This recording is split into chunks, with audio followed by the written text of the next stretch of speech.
Finally আমি যেখানে এতক্ষণ ধরে বলে আসছিলাম যে আমার স্কুল, আমার মাঠ সব কিছুই তোমাদের দেখালাম। এবার আমি যেখানে থাকতাম সেই জায়গাটা তোমাদের দেখালাম। সেটা হচ্ছে এই যে ফ্ল্যাটটা তোমরা দেখতে পাচ্ছ, এই যে ফ্ল্যাটটা, এখানে আসো, এখান থেকে ভালো দেখা যাবে। এই যে ফ্ল্যাটটা, এই ফ্ল্যাটে আমরা থাকতাম।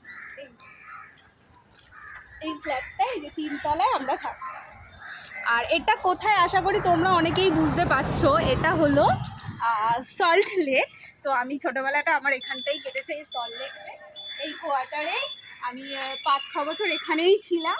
তো এখান থেকে এন্ট্রি করতাম আর কি, এখান থেকে ঢুকতাম, এখান থেকে এই যে ভেতরে, যেহেতু এখন অ্যালাউ নেই, এখন আমি ঢুকতে পারবো না এখানে, সে তোমরা নিশ্চয়ই জানো ওরকমভাবে ঢোকা যায় না। তো এখানে আমরা খেলা করতাম, এইখানে মাঠ ছিল, ভেতরে মাঠ ছিল, ওখানে মাঠে খেলতাম বিকালবেলা, আমরা সব ফ্রেন্ডসরা ছিল। তো এখান থেকে এন্ট্রি হতো। তো এইখানটা আমার ছোটোবেলাটা কেটেছিল।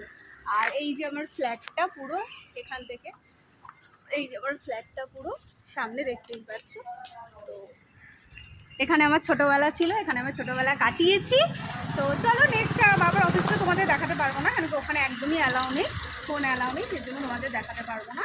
তো এই হলো আমার শহর, ছোটোবেলার শহর, ছোটোবেলা। আর ওই যে লন্ডে একটা দাদু দেখতে পাচ্ছ, ওইখানে একটা দাদু দেখতে পাচ্ছ, ওইখানে আমার স্কুল ড্রেস, কিন্তু মা রোজ প্রত্যেক সপ্তাহে স্কুল ড্রেস কিন্তু ওইখান থেকে ইস্তারি হতো, ওইখানে দিয়েতে। আর ওখানে আমার স্কুল বাস আসতো, আমি ওখানে ঠিক দাঁড়িয়ে থাকতাম। চলো যে দেখে আছি, অন্য তো ছিল তখন। হ্যাঁ, তো তখন এখানে দাঁড়িয়ে থাকতাম, এখানেই আমার স্কুল ড্রেস আর কি আয়রন হতো।